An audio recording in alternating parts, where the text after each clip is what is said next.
Hi hello నమస్తే welcome to విజయ మా ఊరు ఆడియో బుక్స్ ఛానల్. నేను విజయలక్ష్మిని. ఫ్రెండ్స్, నవల స్రవంతిలో శ్రీమతి గోగినేని మణిగారి హేమంత తుషారం నవల ఆడియో సీరియల్గా మీకు వినిపిస్తున్నాను కదా. మరి ఈరోజు హేమంత తుషారం నవల ఆడియో 5వ భాగం వినిపించబోతున్నాను. మరి ఆలస్యం చేయకుండా కథలోకి వెళ్ళిపోదాం. ఇంటికి వచ్చాక తన గదిలో నిర్లిప్తంగా కూర్చున్న మహాలక్ష్మి తన పర్సులోని ఉత్తరాన్ని తీసి చింపి ముక్కలు చేసేసింది. నయమే, ముందుగా ఇవ్వకుండా ఆఖరిలో ఇంటికి బయలుదేరి వచ్చేటప్పుడు ఇద్దామనుకున్న ఆలోచన వలన మంచే జరిగింది. లేకపోతే అనవసరంగా తన మనసు తెలియచేసి వెలితి పడడం జరిగేది. అయినా హేమంత్ ఇలా చేయడం ఏంటి? ఎందుకలా ఉత్తరం రాసినట్టు? అతనిపై కోపం వచ్చింది ఆమెకు. కుర్చీలో నిస్త్రాణగా వాలిపోయినట్టుగా కూర్చున్న మనవరాల వైపు మీనాక్షమ్మ ఆరాగా చూస్తూ, ఏంటమ్మా అలా ఉన్నావు అంది ఆప్యాయంగా భుజం మీద చెయ్యి వేసి. మహాలక్ష్మి నిర్లిప్తంగా ఏం లేదులే అన్నట్టుగా తల ఊపి ఊరుకుంది. మొహంలో మచ్చుకైనా హుషారన్నదే కనిపించకపోయేసరికి ఆవిడ కొంచెం కంగారుగా, అక్కడ ఏమైనా జరిగిందా అని అడిగింది. ఏం జరుగుతుంది? అంతా బాగానే ఉంది. వాళ్ళది లంకంత కొంప కాదు గాని పెద్దదే. తినడానికి స్వీటు హాటు పెట్టి మర్యాదలు చేశారు. సరదాగా కబుర్లు చెప్పారు. ఇంతకు మించి ఇంకేం జరుగుతుంది అంది మహాలక్ష్మి చిరాకును కప్పిపుచ్చుతూ నవ్వు మొహం పెట్టే ప్రయత్నం చేస్తూ. మీనాక్షమ్మ నిట్టూర్చింది. ఇవన్నీ మామూలేలే. నువ్వు చెప్పకుండా ఏదో దాస్తున్నావనిపిస్తోంది. నాకు ఆ విషయం ఖచ్చితంగా తెలుసు. ఆవిడ కంఠంలో కొంచెం నిష్ఠూరం తొంగి చూసింది. ఏం లేదు నాన్నమ్మ, అక్కడ వాళ్ళింట్లోనే ఉంటోంది ఆ అమ్మాయి నాగసుందరి. హేమంత్తో పెళ్లి నిశ్చయమైనట్టే. ఆవిడ వసుంధర చెప్పారు. ఆ అమ్మాయిని చూడగానే నాకు కలవరంగా అనిపించింది. అంతే, అంతకు మించి ఏమీ లేదు, నిజం అంది. మహాలక్ష్మి కంఠం బొంగురుపోయింది. మీనాక్షమ్మ విస్మయంగా చూస్తూ, నాగా సుందరి ఎవరే అని ఒక్క క్షణం తర్వాత, ఏంటి ఆ పిల్ల మళ్ళీ ఇక్కడ కనిపించిందా? నిజమా? ఆవిడ కోడలుగా చేసుకుంటోందా అంది. అవునన్నట్టుగా తల ఊపి, నాన్నమ్మ, ఆ సుందరికి 2-3 ఏళ్ల పాప కూడా ఉంది తెలుసా? హేమంత్ వాళ్ళింట్లోనే. తల్లి కూతుళ్ళిద్దరూ వేరేగా 2 గదుల్లో ఉంటున్నారని వసుంధర చెప్పారు అంది నిట్టూరుస్తూ. ఏంటి, నిజంగానే పిల్లని కన్నదా? అన్నీ తెలిసే ఈవిడ కోడలుగా చేసుకుంటోందా? నాకు మాత్రం చాలా విచిత్రంగా ఉంది. మీనాక్షమ్మ మొహంలో విస్మయం కంటే కొంచెం ఎక్కువగా కోపం, నిష్ఠూరం కనిపించాయి. మళ్ళీ వెంటనే ఆవిడ మనవరాలు చెయ్యి పట్టుకుని అనునయంగా అంది. బాధపడకమ్మా, వాళ్లకో మనకో ప్రాప్తం లేదు, అంతే. ఎందుకో గాని ఆ అబ్బాయిని చూసిన మొదటి రోజే నీకు సరిజోడి అవుతాడని ఆశపడ్డాను.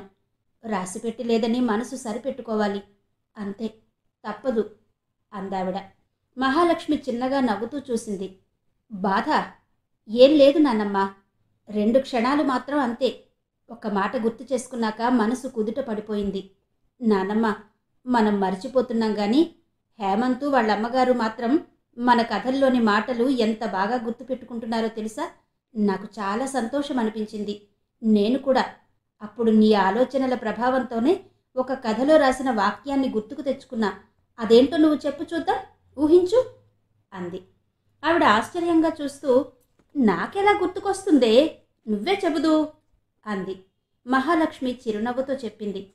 మనం కోరుకున్నది మనకు కాకుండా వేరొకరికి దక్కినప్పుడు మనసు ఈర్ష్యతో భగ్గుమనడం సహజం. అయితే సంస్కారవంతులు వెంటనే ఆ మంటపై నీళ్లు చిలకరించి చల్లబడిపోతారు. అప్పుడు మనసు ప్రశాంతంగా ఆనందంగా ఉంటుంది. మంటగాని అలాగే మండుతూ ఉంటే నష్టం మనకే. అసంతృప్తి, అనారోగ్యాలు చుట్టుముడతాయి. ఏ మనిషికి కూడా అన్ని ఆశలు నెరవేరవు, కోరుకున్నవన్నీ సమకూరవు. అలాంటప్పుడు ఎవరికో ఏదో దక్కిందన్న తగవెందుకు? మనకు అందాల్సిందేదో అందే తీరుతుంది, దానితోనే ఆనందిద్దాం. ఇలాంటి మంచి ఆలోచనలతో మనసులోని ఈర్ష్యాసూయల్ని వెంటనే అణిచేయగలగాలి. ఈ వాక్యం ఇప్పుడైనా గుర్తొచ్చిందా నాన్నమ్మ? ఎక్కువగా నీ ఆలోచనలు, అభిప్రాయాలేగా కథల్లోని పాత్రల సంభాషణలుగా మారిపోతుంటాయి. నిజం నాన్నమ్మ, ఆ మాట తలుచుకోగానే మనసులోని అలజడంతా చిటికలో మాయమైపోయింది. ఇంకా చెప్పాలంటే నాకు ఇప్పుడు సుందరి అంటే ఇష్టం కూడా ఏర్పడింది. ఆ మనిషిలో ఎంత మార్పో, మాట తీరులో, ప్రవర్తనలో ఎంతటి సంస్కారమో. కొందరిలో చదువు అలాంటి మార్పును తీసుకొస్తుందేమో అంది. చదువా? మీనాక్షమ్మ ఆశ్చర్యపోయింది. అవును నాన్నమ్మ, ఇక్కడికొచ్చాక వసుంధర గారు హేమంత్లో ప్రోద్బలంతో కాబోలు చదువు మొదలుపెట్టిందట. మెట్రికులేషన్ పాస్ అయిందని చెప్పారు. పెళ్ళయ్యాక ఏం చేస్తుందో ఏంటో ఆ వివరాలన్నీ నేనేం అడగలేదు అంది మహాలక్ష్మి. సరేలే, అవన్నీ మనకెందుకులే నిర్లిప్తంగా అందావిడ. తను ఊహించినట్టుగా కాకుండా ఈ కథ 2 సార్లు ఇలా మలుపులు తిరిగింది మనసులోనే నిట్టూరుస్తూ అనుకుందావిడ. అప్పుడే గుర్తొచ్చినట్టుగా మహాలక్ష్మి, అవును నానమ్మ, నువ్వేంటి ఆ కనకరత్నం పెళ్లి కబుర్లు చెప్పనలేదు అని అడిగింది. ఆవిడలో హుషారొచ్చింది. అవును కదూ, చెప్పటం మరిచిపోయాను, అదేంటో అంటూ మహాలక్ష్మికి దగ్గరగా కుర్చీ లాక్కుని కూర్చుంది. కామేశ్వరి భాస్కరాంబ కొడలు కలిసి కనకరత్నాన్ని ఎంత అందంగా ముస్తాబు చేశారో. పూల జడ కూడా చక్కగా కుట్టారు తెలుసా. అబ్బాయి పెద్దగా ఒడ్డు పొడుగు లేకపోయినా బాగానే ఉన్నాడు. ఒకరికొకరు బాగా నచ్చారు కాబోలు. ఇద్దరి మొహాలు కళకళలాడిపోయాయనుకో. విచిత్రంగా పెళ్లి చూపులే కాదు, ఆ తర్వాత ఘట్టాలన్నీ కూడా చకచకా జరిగిపోయాయి. నిశ్చయ తాంబూలాలు పుచ్చేసుకున్నారు. పంతులు గారు మరో 2 నెలల వరకు లేవు గాని 10 రోజుల్లో మంచి ముహూర్తం ఉందంటే మాత్రం పెళ్లికి ఆ లగ్నము నిశ్చయం చేసుకున్నారు. నిజమా? పెళ్లి 10 రోజుల్లోనేనా అంది మహాలక్ష్మి. అవునే, కళ్యాణ గడియ తోసుకొచ్చేస్తే ఎవరికైనా అంతే. అన్ని క్షణాల మీద అమిరిపోతాయి. వాళ్ళకి మగ పెళ్లి వారమనే డాంబికాలు అస్సలు లేవనుకో. చాలా మంచివాళ్ళు. కనకం అదృష్టవంతురాలు. అలాంటి వాళ్ళ ఇంటికి వెళ్తోంది. కట్నకానుకల పట్టింపు లేదనేసరికి రామానుజం పెళ్ళైనా ఘనంగా జరిపిస్తారని చెబుతుంటే వాళ్ళు దీన్ని కాదన్నారు. పైగా ఎంత మంచి మాట చెప్పారో తెలుసా రామానుజంతో. మీకింకా 2 అమ్మాయిలున్నారు. వాళ్ళ చదువులకి పెళ్లిళ్ళకి ఖర్చులుంటాయిగా. అందుకని ఇప్పుడేం హైరాణ పడకుండా ముహూర్తము దగ్గరలో కుదిరింది కాబట్టి హంగులు ఆర్భాటాలు లేకుండా కానిచ్చేద్దాం అనేసరికి ఇక చూడు, రుక్కమ్మ రామానుజం సంబరంతో ఏనుగంబారి ఎక్కిసినట్టుగా అయిపోయారు. ఇంకో విశేషం ఏంటంటే పెళ్లి ఏ సత్రంలోనే కాకుండా వాళ్ల సూచన ప్రకారం మన కాంపౌండ్లో అందరిళ్ల ముందు ఉన్న స్థలంలోనే పెద్ద పందిరి వేసి అటు ఇటు వైపు వాళ్ల ముఖ్యమైన కొద్దిమంది బంధువుల సమక్షంలో జరపడానికి రామానుజంతో సహా సరే అంటే సరే అనుకుంటూ ఆనందంగా అంగీకరించారు. ఇక చూడు, రేపటి నుంచి ఒకటే సందడి. పెళ్లివారటు వెళ్ళగానే అందరూ ఏమేం పనులు ఎప్పుడు చేయాలో ఆలోచనలు చేసేశారు. మగపెళ్లివారు వెళ్తుంటే రామానుజం గేటు వరకు వెళ్ళి సాగనంపేటప్పుడు కృతజ్ఞతలు చెప్పబోయాడేమో. వాళ్లలో ఒక పెద్దాయన ఒక మాట అన్నారని రామానుజం నాతో చెప్పాడు. ఏమన్నారేంటి? మహాలక్ష్మి ఆసక్తిగా అడిగింది. మీనాక్షమ్మ ముసిముసి నవ్వులు దాచుకుంటూ చెప్పింది. మా పక్క ఊరేగా మీనాక్షమ్మ గారి కుటుంబం గురించి మాకు బాగా తెలుసు. ఊళ్ళో వాళ్ళకి ఏం అవసరం వచ్చినా ఆ కుటుంబం ఆసరాగా నిలబడి ఎలాంటి సాయం చేస్తారో మేమంతా గొప్పగా చెప్పుకుంటాం. ఆ కుటుంబం పెద్ద మీనాక్షమ్మ గారే మీ గురించి మీ పిల్ల గురించి అంత మంచిగా చెబితే మేం కట్న కానుకల సంబంధాలన్నీ వెనక్కి పెట్టి మీ వైపై మొగ్గు చూపి వెంటనే వచ్చేశాం అని అది చెబుతూ రామానుజం మీ మేలు మర్చిపోనంటూ కళ్ళ నీళ్ల పర్యంతం అయ్యాడనుకో. మహాలక్ష్మి పకపక నవ్వింది. అందుకా అంత మొహమాట పడిపోతూ చెప్పావు? వాళ్ళు చెప్పకపోయినా నువ్వెంత గ్రేటో నాకు తెలీదా అంది. పోదు, మళ్ళీ మొదలుపెట్టావు. నా ఉద్దేశంలో పెద్దలు చూపించిన దారిలో పిల్లలు నడవడమే గొప్ప విషయం. అందువల్లే మన కుటుంబాలకి మన ఊళ్ళో అలాంటి పేరు ప్రతిష్టలు దక్కాయి అందావిడ. మార్గనిర్దేశం కంటే ఆచరించడమే గొప్పంటావు. అందుకే నేను నిన్ను సరేలే అదంతా ఎందుకులే అంటూ మహాలక్ష్మి మళ్ళీ నవ్వింది. మీనాక్షమ్మ నవ్వు మొహంతో చూసి మళ్ళీ మాటలు కొనసాగించింది. మనం ఎప్పుడూ కొంచెం దూరంగానే ఉంటాం గానీ ఆ 3 వాటాల వాళ్ళ మధ్య ఎప్పుడూ ఏవో చిటపటలుంటూనే ఉంటాయి. చెత్త మా ఇంటి ముందుకు తోసేశారనో, పిల్లల గోల ఎక్కువైందనో, ఇలా చిన్న చిన్నవే పట్టింపులు పంతాలును. ఆ రామానుజం కూడా అందర్నీ ఏదో విషయంలో ఎత్తి పొడుస్తూనే ఉంటాడు. అయినా సరే ఈరోజు అవసరానికి అందరూ ఒక్కటై కనకరత్నం పెళ్లి చూపుల కార్యక్రమాన్ని చక్కగా సరదాగా నడిపించారు. అబ్బో, ఎన్నెన్ని వేళాకోలాలో! ఆ నవ్వుల సంగతి చెప్పనే అక్కర్లేదనుకో. ఈ కాంపౌండ్లో ఉండేవాళ్ళమంతా ఒక కుటుంబమే అన్నట్టుగా నడుచుకున్నారనుకో. నానమ్మ, నిన్ను చూస్తుంటే కనకరత్నం పెళ్లి సంబరం సందడి అంతా నీ దగ్గరే ఉన్నట్టు అనిపిస్తోంది సుమా అంది మహాలక్ష్మి. ఆవిడ చిన్నగా నిట్టూర్చింది. అవునే, ఎక్కడ ఏ శుభకార్యం జరుగుతున్నా నాకు అలాగే ఉంటుంది. మన ఇంట్లోనూ తొందరలోనే జరుగుతుందని పైకి చెప్పలేదు కానీ లోపల ఎన్ని ఆశలు పెంచుకున్నానో అంది. నానమ్మా అంటూ ఏం చెప్పాలో తెలియనట్టుగా ఆవిడ వైపు దిగులుగా చూసింది మహాలక్ష్మి. నా ఆశలకు ప్రాణం పోసే మంచి కబురు తెస్తావనుకుంటే ఏంటో ఇలా అయింది. నీకెన్నిసార్లు చెప్పాను నానమ్మా, పెళ్లి గురించి అంత బాధపడడం అవసరం లేదు. నిజమేనే, ఎప్పుడు పెళ్లి మాట ఎత్తినా చిరాకు పడేదానివి. హేమంత్ వైపు కొంచెం మొగ్గు చూపిస్తున్నావేమోని అనిపించి నా కోరిక తీరుతుందని ఆశపడ్డాను, అంతే. సరేలే, నువ్వన్నట్టు అంతగా ఆలోచించాల్సిన అవసరం లేదు. పైవాడు ఎలా రాసి పెడితే అదే జరుగుతుంది అంటూ ఆవిడ మాటలకు ముగింపు పలికింది. ఆ భగవంతుడి కంటే నేనే ఓ మెట్టు పైనున్నానేమోనని అనుమానం వస్తూ ఉంటుంది. అంటే శక్తి సామర్థ్యాల విషయంలో. స్టాఫ్ రూంలో కూర్చున్న లెక్చరర్ శంకర్రావు తనలో తాను అనుకుంటున్నట్టుగానే పక్కనే ఉన్న సత్యమూర్తి వైపు చూస్తూ అన్నాడు. ఆ రూంలో ఆ పీరియడ్ క్లాస్కి వెళ్లాల్సిన అవసరం లేని లెక్చరర్లు ఓ 4-5 ఉన్నారు. ఏంటి, ఒంట్లో బాగానే ఉందా? ఏవైనా తేడా? ఒక్క క్షణం శంకర్రావు వైపు చూసి అడిగాడు కొంచెం అటుపక్కగా కూర్చున్న మాధవరావు. చేతులు పైకెత్తి ఒళ్ళు విరుచుకుని శంకర్రావు జవాబు చెప్పాడు. శుభ్రంగా ఉన్నాను, చూస్తున్నారు కదా, ఇప్పుడే క్లాస్ తీసుకుని వచ్చాగా. అంటే ఈ విషయం మీదనేనా? మీ స్టూడెంట్స్ ఏమన్నారు? మీకే గుడి కడతామని ఉత్సాహపడ్డారా? ఇంకొకరు వ్యంగ్యంగా అడిగారు. భలేవారే మీరు, ఇలాంటి విషయాల్ని, నా సందేహాల్ని పిల్లల ముందు ఎందుకు ప్రస్తావిస్తాను? ఏదో మీరు పెద్దలు, విజ్ఞానవంతులు, నాలాంటి అజ్ఞాని అనుమానాన్ని తీర్చగలరని అడిగానంతే. ఆయనే మళ్ళీ బదులు చెప్పాడు. మా బాగా ముందరి కాళ్లకు బంధాలేస్తున్నారు కానీ సరే కానివ్వండి, మీ ఆర్గ్యుమెంట్ ఏంటో. శంకర్రావు ఒకసారి గొంతు సవరించుకున్నాడు. అతనికి సహజంగా అలాంటి సంచలన వ్యాఖ్యలు చేయడం ఇష్టం. తన మాటలకు ఆశ్చర్యంతో అందరూ తల ఎత్తి తన వైపు చూడాలనేది అతని మనసులో దాగి ఉండే కోరిక. అది పడగ విప్పినప్పుడల్లా ఏదో ఒకటి అలా మాట్లాడుతూ ఉంటాడు. నా చిన్నతనంలో, అంటే హై స్కూల్ రోజుల్లో అన్నమాట, నేను 10 బొమ్మలు గీసి చూపిస్తే మా డ్రాయింగ్ మాస్టారు కనీసం ఓ 5 అన్నా చాలా బాగున్నాయని మెచ్చుకునేవారు. అంటే నా సక్సెస్ రేట్ 50% అన్నమాటేగా. మరి మనకంటే ఎంతో శక్తివంతుడని భావించే భగవంతుడు తయారు చేసిన బొమ్మలు, అదేనండి, మనుషుల్లో 100కో 1,00,00,000కో ఒక్కరు మాత్రమే బాగుంటారు, అవునా? అసలు మీకు ఇలాంటి దివ్యమైన ఆలోచన ఎందుకు వచ్చిందో కొంచెం దూరంగా మహాలక్ష్మి పక్కనే కూర్చున్న విజయ అడిగింది. కరెక్షన్ చేస్తున్న నోట్స్ను పక్కన పెట్టేసింది. కాలక్షేపం కబుర్లంటే చెవి కోసుకునే వాళ్లలో ఆమె ఒకరు. మరి ఏముందండి, ఇప్పటికి 10 పెళ్లి చూపులకి వెళ్ళాను. అదేంటో గాని ఏ ఒక్కరూ అందంగా కనిపించకపోయేసరికి అప్పుడొచ్చిందండి ఈ ఆలోచన. శంకర్రావు మాటలకి ఆవిడ భలే చెబుతున్నారే అంటూ పడి పడి నవ్వింది. అతను నవ్వుమొహంతో, మహాలక్ష్మి గారు, మీరేం మాట్లాడరేంటండి, ఏదో మీ అభిప్రాయమో చెప్పొచ్చుగా అన్నాడు. మహాలక్ష్మి చూస్తున్న పుస్తకాన్ని మూసేస్తూ చిరునవ్వుతో, మీరు విజ్ఞానవంతుల సలహాని కదా అడిగారు, నేను ఆ జాబితాలోకి రానని తెలుసు, అందుకే మీ కబుర్లు వింటున్నాను అంది. బావుందండి, నేనేమైనా ఉపన్యాసం ఇస్తున్నానా మీరందరూ మౌనంగా వినడానికి?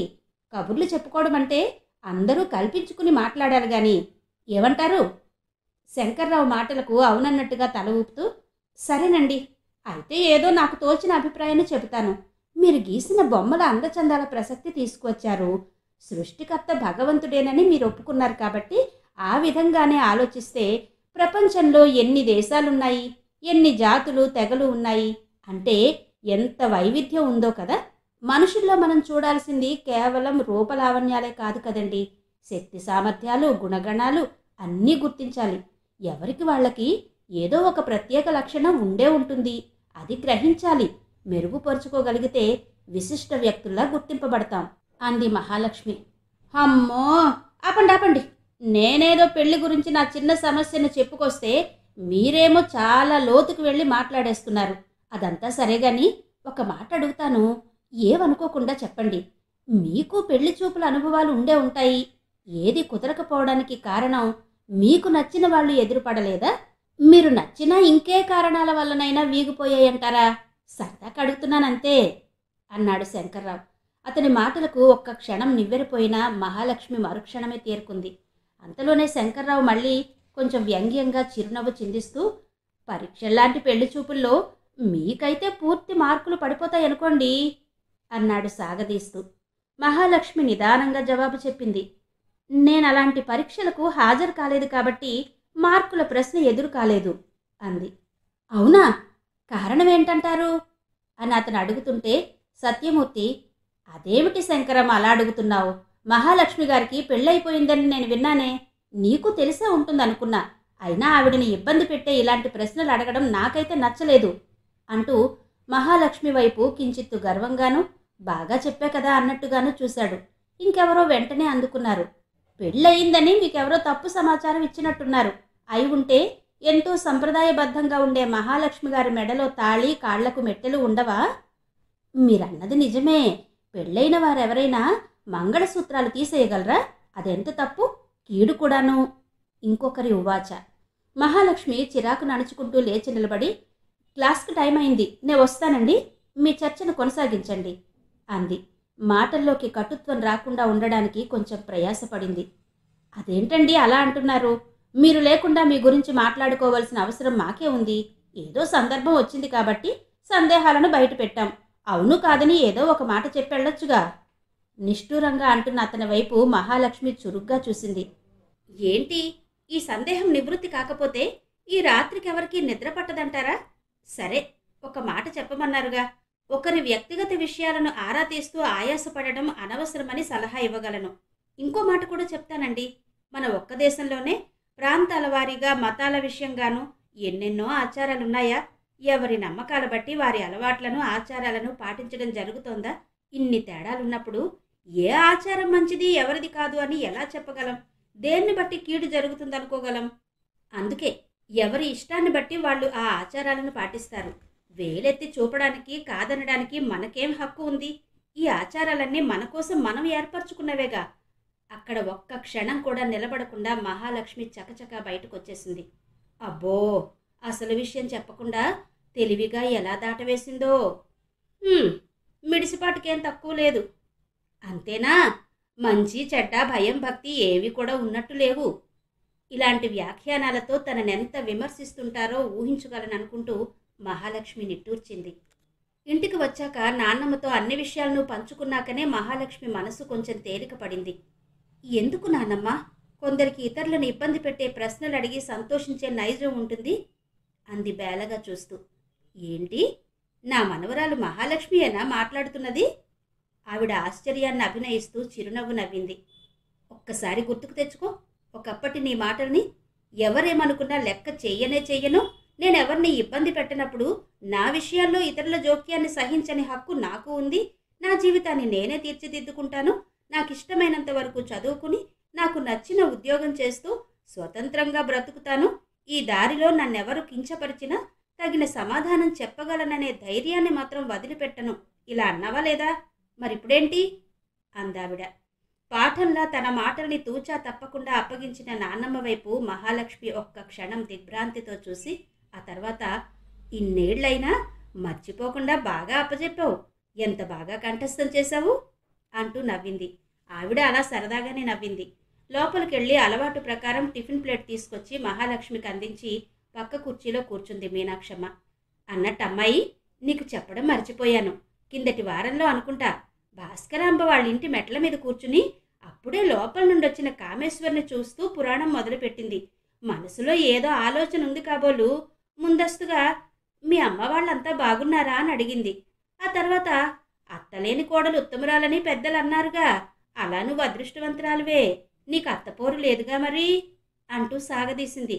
దానికి కామేశ్వరి, అయ్యో అలా అంటున్నారేంటి పిన్నిగారు, అత్త పెత్తనం లేకపోవచ్చునేమో గాని పెద్ద దిక్కు లేనట్టే కదండి అంది. ఈ రోజుల్లో నీలా ఆలోచించే వాళ్ళు ఎవరుంటారమ్మా? ఏదో 4 రోజులు ఉండడానికని ఇంటికొచ్చిన అత్తని కూడా ఎప్పుడు బయలుదేరుతుందా అన్నట్టు చూస్తుంటారు. అక్కడికి వాళ్ళ సొమ్మేదో తేరగా తినిపోతున్నట్టుగా అంటూ నిట్టూర్చి మళ్ళీ వెంటనే ఇంకో మాట అంది. కిందటిసారి నేను ఇక్కడికి వచ్చినప్పుడే మీ అమ్మ మీ ఇంటికి వచ్చిందిగా, మీ వదిన గురించి చెప్పిందిలే. ఆ మాటలు వింటుంటే మీ అమ్మ ఎంత అదృష్టవంతురాలో అనిపించింది. అత్తింటి బంధువులని పుట్టింటి వాళ్ళని ఒకే రీతిన ఆదరంగా చూస్తుందని, తననెంతో అభిమానంగా కనిపెట్టి చూస్తుందని తన కోడలు, అదే మీ వదిన గురించి చెప్పింది. కొందరు కోడళ్ళు పుట్టింటి వాళ్ళు వస్తే పొంగిపోతారు, అత్తింటి వాళ్ళు వస్తే మొహం ముడిచేసుకుంటారు. మీ వదిన ఈ రోజుల్లో పిల్ల కాదన్నమాట అంటూ తన కోడల్ని మనసులో పెట్టుకుని కాబోలు ఎత్తు పొడుస్తున్నట్టుగా మాట్లాడిసిందిలే అంటూ తన కోడల్ని మనసులో పెట్టుకుని కాబోలు ఎత్తి పొడుస్తున్నట్టుగా మాట్లాడిందిలే అంది మీనాక్షమ్మ. వెంటనే కామేశ్వరి ఏం చెప్పిందో తెలుసా? మీరన్నది నిజమేనండి పిన్నిగారు. మా వదిన గురించి మా అమ్మ చెప్పిన మాటలన్నీ నిజమే. ఈ విషయానికొస్తే మా అమ్మ గురించి కూడా చెప్పుకోవాలి. కొడుకు ఇంట్లో ఉంటున్నాను, నా పెత్తనమే సాగాలి, కోడలిదేముంది అని చాలామంది అత్తగారులలా అనుకోదు. కొడుకిల్లంటే అందులో కోడలికి సమానంగా హక్కు ఉంటుందని కోడలి పట్ల ఆదరంగా ఉంటుంది.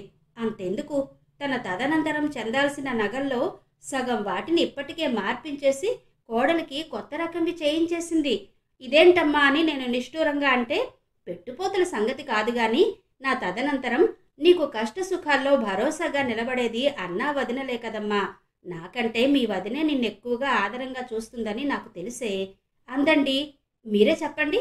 అలాంటి అత్తగారిని ఏ కోడలు మాత్రం ఆదరంగా చూడదు? వాళ్ళిద్దరి మనస్తత్వాలు ఒకలాంటివి కనుకే ఎటువంటి పొరపొచ్చాలు లేకుండా సజావుగా సాగిపోతుంది.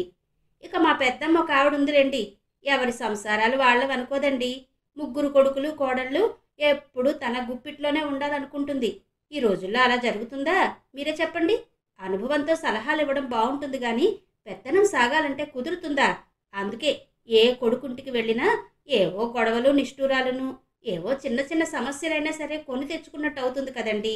అయినా నాకు తెలియక అడుగుతాను పిన్నిగారు, కోడలికైనా కూతురికైనా తమను కనిపించిన వాళ్ళ మీద ప్రేమాభిమానాలు కొంచెం ఎక్కువే ఉండడంలో విడ్డూరం ఏముంటుందండి? అది సహజమేనని మా అమ్మ అర్థం చేసుకున్నట్టుగా చాలామంది తెలుసుకోరు. అందరినీ మర్యాదగా చూడాలనేది ఎవరమైనా ఒప్పుకుంటాం అనుకోండి. నా మాటల్లో పొరపాటు ఏమైనా ఉందంటారా అని అడిగింది. నేను మన గుమ్మం దగ్గర నిలబడి ఉన్నాగా. అమ్మో, కామేశ్వర్లో ఇన్ని తెలివితేటలున్నాయా అని ఆశ్చర్యపోయాననుకో. నొప్పించకుండానే ఎంత వైనంగా మెత్తని వాతలు పెట్టిందో అనిపించిందమ్మా నాకు అంది మీనాక్షమ్మ. మళ్ళీ ఆవిడే కొనసాగించింది. ఇక భాస్కరాంబ కోడలైతే అత్తగారి చేతిలోని చేట అందుకొని తీసుకువెళ్ళడానికి, కాఫీ గ్లాస్ అందించడానికని వచ్చి వెనక నిలబడి కామేశ్వరి మాటలకి ఎలా ముసిముసి నవ్వులు విసిరిందో. వాళ్ళిద్దరి ఉద్దేశాల్ని కామేశ్వరి అలా తిప్పికొట్టిందన్నమాట. ఆ తర్వాత ఒకసారి మన ఇంటికి దేనికనో కామేశ్వరి వచ్చినప్పుడు, మీ పెద్దమ్మ గురించి భాస్కరాంబతో అలా చెప్పావు, ఆవిడేమైనా మీ ఇంటికి వచ్చినప్పుడు భాస్కరాంబ ఇక్కడే ఉందనుకో, నీ మాటల గురించి వాళ్ళిద్దరూ చెవులు కొరుక్కుంటే అనవసరంగా గొడవలు రావు, మధ్యలో నీకెందుకు ఆ తలనొప్పి అని అడిగాను. అప్పుడు కామేశ్వరి ఏం చెప్పిందో తెలుసా? అయ్యో, నాకు అసలు సొంత పెద్దమ్మే లేరండి, వరుసకు 4 ఉన్నారు. వారిలో ఎవరని ఆవిడికి తెలిసేను? తెలిసి నిలదీస్తే మాత్రం తప్పుకోగలిగే ఆ మాత్రం తెలివితేటలు నాకు లేవా? ఆవిడ ఎవరో గురించి అన్నట్టుగా తన కోడల్ని దెప్పుతోందని నాకు అర్థమైంది కాబట్టి వాళ్ళ కోడలి వాదన నేను చాలాసార్లే విన్నాను కనుక ఆవిడ దారిలోనే నేను మరొకరి గురించి అన్నట్టుగా సమాధానం చెప్పానండి అంటూ నవ్వింది. నాకు నవ్వొచ్చిందనుకో. పెద్దవాళ్లకి అహంకరించినట్టుగా ఎదురు చెప్పడం బాగుండదు కానీ విమర్శను ఎదుర్కొన్నప్పుడు మన వాదన వినిపించడంలో ఏం తప్పు లేదు. నొప్పింపక తానవ్వ కానీ పెద్దలు చెప్పింది అదేగా అంటూ మీనాక్షమ్మ చిన్నగా నవ్వింది. తనను అనునయిస్తూ ఓ పాఠంలా నాయనమ్మ అదంతా చెప్పుకొచ్చిందని మహాలక్ష్మికి అర్థమై చిరునవ్వుతో తల ఊపింది. ఆ రోజు కాలేజీలో విజయ సరదాగా అడిగినట్టుగానే మహాలక్ష్మిని అడిగింది. మీరేది తేల్చకుండా వ్యక్తిగత విషయం అంటూ దాటవేసి ఊరుకున్నారు. మన వాళ్ళంతానేమో ఆ తర్వాత 2 వర్గాలుగా చీరిపోయి మీకు పెళ్ళయి సరిపడక విడిపోయారని కొందరు, పెళ్ళే కాలేదని మరికొందరు వాదించేసుకుంటున్నారు. మీరెవరితో ఏకీభవిస్తారో కాస్త సెలవిస్తారా అంది. సరదాగా వాదించుకుంటూ కాలక్షేపం చేయనివ్వండి, ఏదో ఒకటి చెప్పి ముగింపు పలకాలా? ఎదురు ప్రశ్న వేసింది మహాలక్ష్మి చిరునవ్వుతో. భలే చెప్పారండి, ఈ సస్పెన్స్ని ఎన్నాళ్ళు భరించాలి? మా వల్ల కాదు గాని ఏదో ఒకటి చెప్పేయండి. చెబితే ఏం జరుగుతుంది? అందరూ ఏం చేస్తారేంటి? అవునంటే విడిపోయిన వాళ్ళని కలపడానికి కంకణాలు కట్టుకుంటారా? ఒకవేళ కాలేదంటే పెళ్లి సంబంధాలు చూస్తారా అంది మహాలక్ష్మి. మీకే రకం సహాయం కావాలన్నా అందరూ రెడీ అంది విజయ. నిజంగా? అనుమానం అక్కర్లేదండి. అయితే నాకు కావలసిన సహాయం ఏమిటంటే అంటూనే ఇబ్బందిగా మొహం పెట్టింది మహాలక్ష్మి. ఇది చెప్పడానికి మళ్ళీ నాంచుడా అంది విజయ. సరే అయితే చెప్తాను. నా మనసును కష్టపెట్టకుండా నా ఇష్టానికి నన్ను వదిలేయండి, అది చాలు అంటూ చిరునవ్వుతో చేతులు జోడించింది. ఒక్క క్షణం పాటు నివ్వెరపాటుతో చూసిన విజయ మరుక్షణం తను సరదాగా నవ్వింది. సరే సరే అంటూ. 2 రోజుల తర్వాత కాలేజీ నుండి ఇంటికి వచ్చాక మహాలక్ష్మి తన పేర వచ్చిన ఉత్తరాన్ని టీపాయ్ మీద నుండి తీసుకుని చదవడం మొదలుపెట్టింది. ఏంటండి మహాలక్ష్మి గారు, ఎందుకు ఇలా చేస్తున్నారు? నన్ను చూడగానే మీ పెదవులపై చిందులేస్తున్న చిరునవ్వు కాస్త చటుక్కున మాయమైపోయి ఏదో నిర్లిప్తత వచ్చి ఆక్రమిస్తోంది. కారణమేంటో తెలియక తికమక పడిపోతున్నాను. మీ చూపుల్లో చిరుకోపాన్ని అయినా పర్వాలేదు, తట్టుకోగలను. కానీ ఇలాంటి ఉదాసీనతను మాత్రం సహించలేక విషయమేంటో కాస్త విప్పి చెప్పమని ప్రాధేయపడ్డానికే ఈ ఉత్తరం. ముందుగా చూసినప్పుడు మీ కన్నుల్లో రేఖామాత్రంగా కనిపించిన ఇష్టాన్ని గమనించాకనే నాలో చిన్న ఆశ చిగురేసింది. ఆ తర్వాత కొంచెం చొరవ తీసుకుని నిర్భయంగా నా మనసును మీ ముందుంచాను. మా ఇంటికి నా ఆహ్వానాన్ని మన్నించి వచ్చినందుకు సంబరంతో ఆకాశ హర్మ్యాల్ని కట్టేసుకున్నాను. మీరు హాయిగా నవ్వుతూ సరదాగా మాటలు కలపడంతో కలల ప్రపంచంలోకి రాకెట్లా దూసుకుపోవడానికి రెడీ అయిపోయాను. కానీ అదేంటో అంతలోనే మీ మూడ్ మారిపోయింది. గమ్యం చేరుకోని రాకెట్లా నా మనసు నేలకు దిగొచ్చింది. కారణమేంటో తెలియచెప్పరు? ఇక నాకైతే మీ ఆలోచనలు వస్తేనే మనసు వశం తప్పుతోంది, పరవశం అయిపోతోందనుకోండి. నిజమండి, అప్పటి వరకు మనసులో ఓ మూల నిశ్చలంగా పడి ఉన్న మధురోహల మూట ముడి విడివడి నా ఆశలన్నీ రాసులుగా రాలి అక్షరాలుగా మారి ఈ కాగితం నిండా పరుచుకోవాలని ఉరకలు వేస్తుంటే సరే కానీయమని వదిలేయాలా, కట్టడి చెయ్యాలా తెలియక తికమక పడిపోతున్నా. అందుకే మీ అభిమతం ఏంటో స్పష్టంగా తెలియచేయమని విన్నవించుకుంటున్నా. అప్పటి వరకు చదివిన మహాలక్ష్మిలో ఆవేశం పొంగి వచ్చింది. తన మనసు వశం తప్పేట్టుగా ఎందుకతనిలాంటి కవ్వింపు రాతలు రాయడం? ఇంకొకరితో పెళ్లికి సిద్ధపడుతూ తనకిలాంటి ఉత్తరాలు రాయడం తప్పు కదూ? కోపంతో చదువుతున్న ఉత్తరాన్ని మధ్యకు చించేసింది. లోపలి గదిలో అటూ ఇటూ తిరుగుతూనే మహాలక్ష్మిని గమనిస్తున్న మీనాక్షమ్మ చటుక్కున ముందు గదిలోకొచ్చి, ఏంటమ్మా అలా చించేశావు? నువ్వు ఏ ఉత్తరాన్ని అలా వెంటనే చింపవు కదా అని అడిగింది ఆశ్చర్యంగా చూస్తూ. మాయమాటలు చెప్పేవాళ్ళంటే నాకు నచ్చదు, ఒళ్ళు మండుతుంది అంటూ ఆ కాగితాన్ని టీపై మీద పడేసింది. మన చుట్టూ ఉండేవాళ్లలో మనల్ని మెచ్చేవాళ్ళు నచ్చేవాళ్ళు మాత్రమే ఉండరు, రకరకాల మనస్తత్వాల వాళ్ళు ఉంటారు. ఎవరి మీదైనా కోపం తెచ్చుకోవడం అంటే అది మన మనసుకు మనం చేటు చేసుకోవడమే అవుతుంది. అందుకని అలాంటి వాళ్లకు దూరంగా ఉండడమే ఉత్తమం అంటూ ఆవిడ లోపలికి వెళ్ళిపోయింది. మహాలక్ష్మి నిగ్రహించుకుంది. కోపంతో ఉత్తరం చింపడం వలన ఏమవుతుంది? చదివితే మాత్రం నష్టం ఏముంది? అడ్డంగా చిరిగిన మరో సగాన్ని చేతిలోకి తీసుకుని మళ్ళీ చదవడం మొదలుపెట్టింది.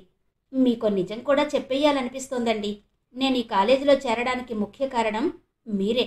అవునండి, కేవలం మీ దర్శన భాగ్యం కోసమే దూరం నుండైనా ప్రతిరోజు చూడగలను కదా.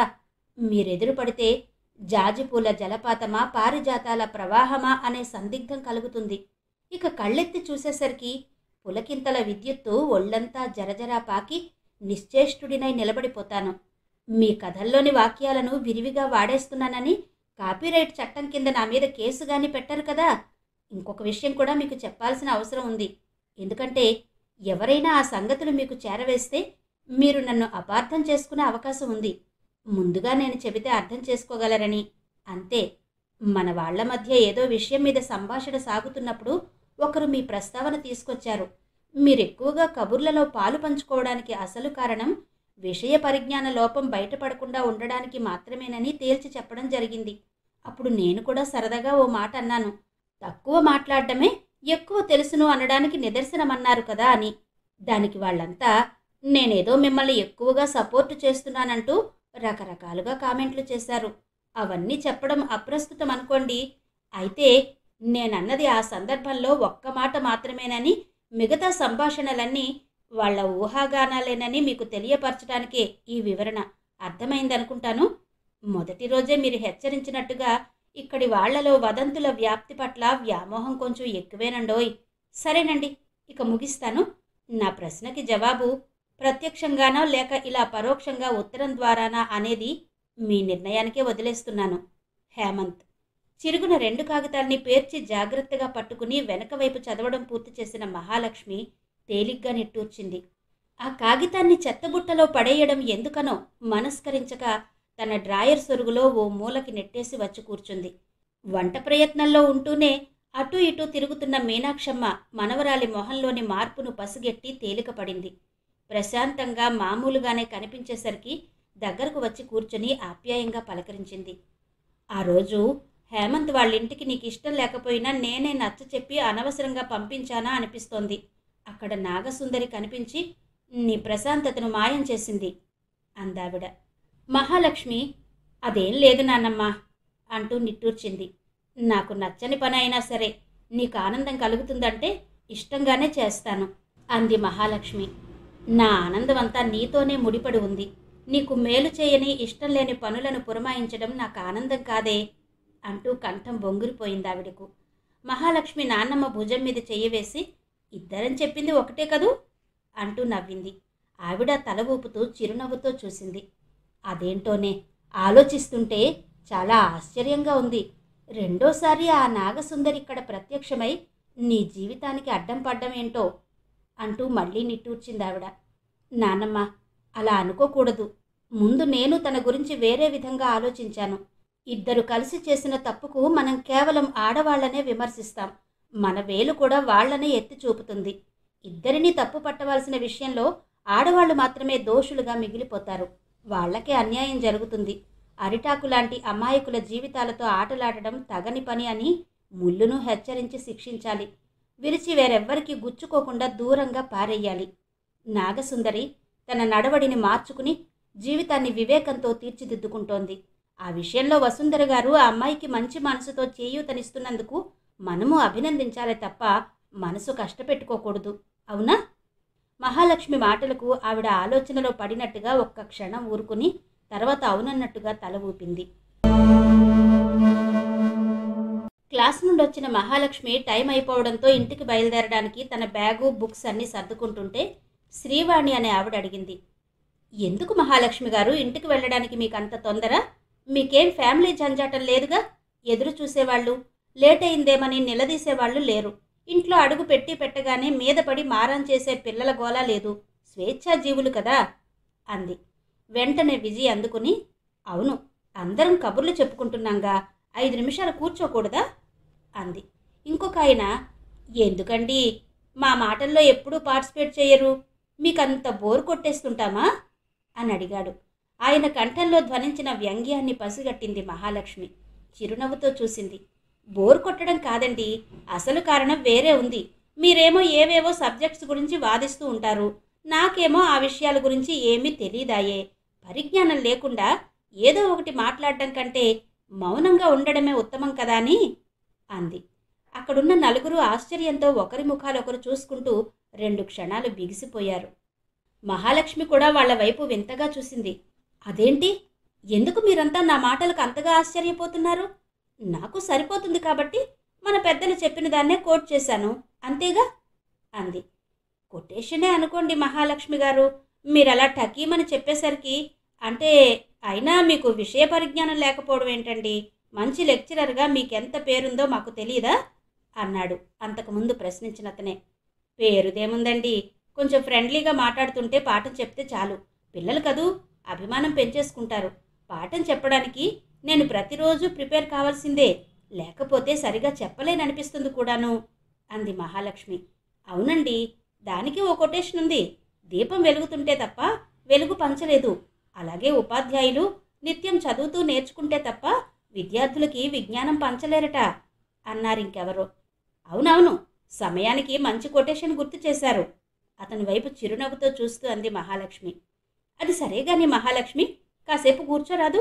అందరూ ఇలా సరదాగా మాట్లాడుకుంటున్నాగా, కొంచెం ఆలస్యం అయితే మాత్రం ఏమైంది అంది చనువుగా విజయ. నిజమే, ముఖ్యమైన అవసరం ఉంటే ఆలస్యానికి ఏం పర్వాలేదు. నిజంగానే ఇంటి దగ్గర నేను చక్కబెట్టాల్సిన పనులేవు ఉండవు. అయితే కొంచెం ఆలస్యమైనా కారణం తెలియక కంగారు పడే నాన్నమ్మ ఉంది. ఉత్తరాల ద్వారా నేను వినిపించే కబుర్ల కోసం ఎదురు చూసే అమ్మా నాన్నలు ఊళ్ళో ఉన్నారు. వాళ్ళకి వారానికి 2 సార్లైనా ఉత్తరాలు రాయడమే నాకున్న ముఖ్యమైన పని. కుటుంబం అంటే భర్త పిల్లలు మాత్రమేనని నేను అనుకోవడం లేదు. పెద్దవాళ్ళు చెందుతారు కదా, ఆడవాళ్లకైనా మగవాళ్లకైనా పెళ్లితో కుటుంబం అదనంగా ఏర్పడుతుంది, అంతేగా? విజయ వైపు చూస్తూ మాట్లాడిన మహాలక్ష్మి బయటకు అడుగులు వేసింది. హేమంత్ ఉత్తరంలో ప్రస్తావించిన విషయం తనకెలా తెలిసిందనే ఆరాలో సతమతమవుతుంటారో. లేక యథాలాపంగానే అన్నట్టుగా తను ఇచ్చిన వివరణతో వాళ్ళు మౌనం పాటిస్తారో మనసులోనే అనుకుంటూ నిట్టూర్చింది మహాలక్ష్మి. ఇంతవరకు శ్రీమతి గోగినేని మణిగారి హేమంత తుషారం నవల ఆడియో 5వ భాగం విన్నారు కదా. మిగిలిన కథ తరువాతి భాగాల్లో వివరిస్తాను. అంతవరకు సెలవు. నమస్తే.